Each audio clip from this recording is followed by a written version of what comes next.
अभी हम लोग आए हुए हैं सुपौल प्रखंड बैरिया मंच के पास। यहाँ पे कोसी नदी की धाराएं बहती हैं और कोसी नदी अभी त्रासदी लाई हुई है। आपको पता होगा कि कोसी नदी से आधा बिहार ग्रसित रहते हैं। दक्षिण बिहार में पानी की प्रॉब्लम और उत्तरी बिहार में इतना बाढ़ आ जाता है, इतना पानी आ जाता है कि धान वान मतलब कोई भी फसल नहीं हो पाता है। यहाँ के कुछ ग्रामीण लोग हैं और हमारे साथ डीपी सर हैं, पूर्व सैनिक अधिकारी हैं और हम लोग यहाँ पे जन स्वराज के कैंपेन करने के लिए आए थे। कल प्रशांत जी आ रहे हैं, तो आइए इनसे जानने का प्रयास करते हैं कि ये कोसी नदी से कितनी क्षति होती, क्योंकि कोसी नदी की पूरी धाराएं पे बसी हुई है। तो हमारे साथ कुछ ग्रामीण बाबा है, तो बाबा थोड़ा अपना परिचय देते हुए हम बताइए कि क्या प्रॉब्लम है, कोसी नदी से कितनी क्षति होती है। मेरा नाम राम प्रसाद साहब, ग्राम मुंगरार, वार्ड नंबर 9। बगल में नदी का धारा है। यहाँ से 500 फीट पश्चिम कटाव चल रहा है। अब ऊपर तो है ही नहीं। अब मकान रहेगा कि नहीं रहेगा, घर रहेगा कि नहीं रहेगा, ये 5-7 दिन के अंदर में क्या होने वाला है। आप लोग तो ईंटा का घर बनाए हैं, ईंटा घर बना हुआ है। क्या सोच के बनाए? फिर कोसी नदी का आपको पता होगा कि कब घर कट जाएगा। कोई पहले कोसी नदी 3 किलोमीटर पश्चिम बहती थी, धीरे धीरे करते करते यहाँ पर आ गई है।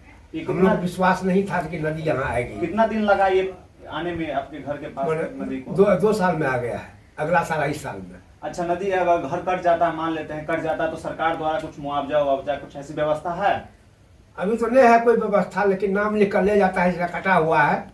अब क्या मिलेगा तो आगे देखा जाएगा। जिनका घर उजड़ गया है, हाँ, जिसका घर उजड़ गया है उसका नाम लिख कर ले गया है। मिला कुछ की नहीं? अभी नहीं मिला है कुछ। बाबा जो कह रहे हैं सही है? सही है, नहीं मिला है। क्या क्षति होता है कोसी नदी से? पूरा क्षति ये है, तो लाभ क्या है? पूरा क्षति ये एक है। आदमी पर 10 घर, 5 घर, 4 घर 5 घर से तो कम नहीं है। मान लीजिए सिंगल आदमी है, देखिए 1 घर हुआ, 2 घर हुआ, 3 घर हुआ, आगे में 3 घर है, 6 घर हुआ, ऐसे सबको घर है। क्षति तो होबे करता है। इतना क्षति होता है जो एक घर बनाने में देखते हैं कितना खर्चा आता है, लाखों में खर्चा। 5 ठो घर है, तो मान लीजिए उस अनुसार से जितना हो। डीपी सर, आप घूमे हैं, क्या अनुभव किए हैं गांव को देखकर? कैसा लगा है? कैसे लोग यहाँ के जीवन यापन करते होंगे? जैसा कि आप इस कोसी क्षेत्र के बारे में पूछ रहे हैं, मैं एक पूर्व सैनिक जो भारत के कोने कोने पर घूमा, हर क्षेत्र में गया, लेकिन इस बिहार की कोसी के क्षेत्र में रहने वाले जनता जनार्दन की हाल मैंने ऑन ग्राउंड में भी पूछा, हर घर गया। यहाँ की जो गरीबी भूखमरी की जो समस्या है, कोसी की नदी जैसे आज 2 साल पहले 2-3 किलोमीटर पीछे था और आज उनके घर के किनारे आ गया है। उनकी शान से चल रही है कि कब मेरा घर कहीं चला ना जाए। बहुत सारे आदमी का घर कट भी गया है। तो इस तरह से मैं बिहार सरकार, सुशासन बाबू की सरकार से आग्रह करता हूं कि आखिर ये 77 साल में कोसी की समस्या क्यों नहीं समाधान हुआ। ये सोचनीय वाली बात है। ये विपक्ष के नेता के लिए भी है और हमारे भारत सरकार के प्रधानमंत्री मोदी जी जो देश दुनिया में डंका पीटते हैं, जो आज बिहार की समस्या, कोसी की समस्या का समाधान नहीं होता है, लोग समुद्र के पास में समस्या का समाधान कर दिया। आखिर ये कोसी की समस्या, कोसी के पास में रहने वाले जनता की समस्या क्यों नहीं दूर हो रहा है।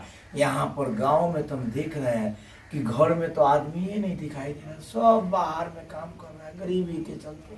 तो बहुत सारे कारण है। कुछ लोग से मुलाकात हुए और उनसे जब पूछे तो उन्होंने बताया कि कब पानी आ जाएगा कोई ठीक नहीं है। अगर हम लोग प्रशांत किशोर जी को लेकर बताने के लिए आए, कैंपेन करने आए हैं, अगर मान लेते हैं प्रशांत किशोर जी जो प्रयास कर रहे हैं उसमें सफल हो गए, तो यहाँ के लोगों के लिए क्या करेंगे प्रशांत जी? यहाँ के लोगों के लिए तो सबसे पहले जो यहाँ का जैसे बाढ़ क्षेत्र है, अब इनकी सांसें अटकी हुई है कि कब बाढ़ आ जाए और कब यहाँ से भी खाली करके भागना पड़े। तो बाढ़ अभी आ गया है, इनके घर तक पहुँच गया है, घर गिरा नहीं है। कुछ लोगों का जो उस तरफ थे उनका घर गिर गया है। तो आप सोचिए कि उन बच्चों की पढ़ाई कितना डिस्टर्ब हो रही है। शिक्षा ही नहीं रहेगा तो बिहार का विकास कहाँ से होगा। तो प्रशांत किशोर जी इस मुद्दे को तो सबसे पहले लेके चल रहे हैं कि बच्चों का शिक्षा जहाँ भी जाते हैं सबसे पहले सबसे ज्यादा जोर उनका है कि बच्चों की शिक्षा। तो बच्चों की शिक्षा साल में 6 महीना होगी नहीं तो पढ़ाई होगा कैसे। तो उनका प्रशांत किशोर जी का सबसे मेन मुद्दा यही कि बच्चों को शिक्षा कंटिन्यू रहे, इसके लिए वो प्रयासरत है और करके दिखाएंगे। बाबा और कोसी क्षेत्र के लोगों को जैसे बाबा ने बताया, अभी तक हमने न्यूज चैनल में या कहीं देखते थे कि कोसी क्षेत्र में है, लेकिन आज यहाँ ऑन ग्राउंड आने के बाद पता लगा कि यहाँ के लोग कितने बुरे हाल में हैं। जो ग्राउंड में आके जो देखेगा, यहाँ के नेता लोग आते हैं, हवाई सर्वेक्षण करते हैं, हेलीकॉप्टर से उड़ के जाते हैं, बोलते हैं हाँ बाढ़ प्रभावित क्षेत्र है, लेकिन आके यहाँ घर में देखिए, यहाँ के बच्चों की हालत देखिए, यहाँ के महिलाओं की हालत देखिए, तब आपको पता लगे कि ऑन ग्राउंड यहाँ के लोगों की स्थिति क्या है और किस विकट परिस्थिति में यहाँ के लोग रहने को मजबूर हो रहे हैं। बाबा सुने हैं कि यहाँ भारत के प्रथम राष्ट्रपति जो बिहार के ही थे डॉक्टर राजेंद्र प्रसाद, उन्होंने यहाँ से एक बैरिया मंच से एक मुट्ठी मिट्टी उठाए थे और उन्होंने ऐलान किया था कि यहाँ पे जो भी सारी चीजें, हमको उतना जानकारी नहीं है, बताया था, आप बताइएगा। जब कोसी बांध का योजना पढ़ने का योजना बना था तो राज बाबा आए हुए थे और बोल कर गए थे कि बांध के भीतर जितना आदमी पड़ेगा उसके लिए सब सुख सुविधा उपलब्ध कराया जाएगा, लेकिन कोई उसमें से 5% पूरा नहीं होता है। मतलब जो बोले वो कुछ भी नहीं हुआ, कुछ नहीं होता है। इसका मेन समस्या है कि हमारे नेता कभी भी नहीं चाहेंगे कि कोसी की समस्या समाप्त हो, कारण कि कोसी की समस्या से ही इनको पैसा खाने की, करोड़ों रुपया खाते हैं हर साल। यदि समस्या ही समाप्त हो जाए तो ये खाने को नहीं मिलेगा।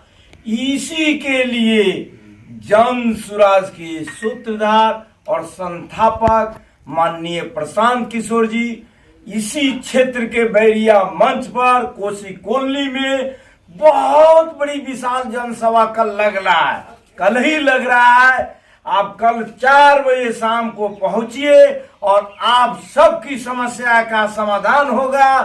कैसे कोसी की समस्या से यहाँ के जनता जनार्दन ऊपर होंगे।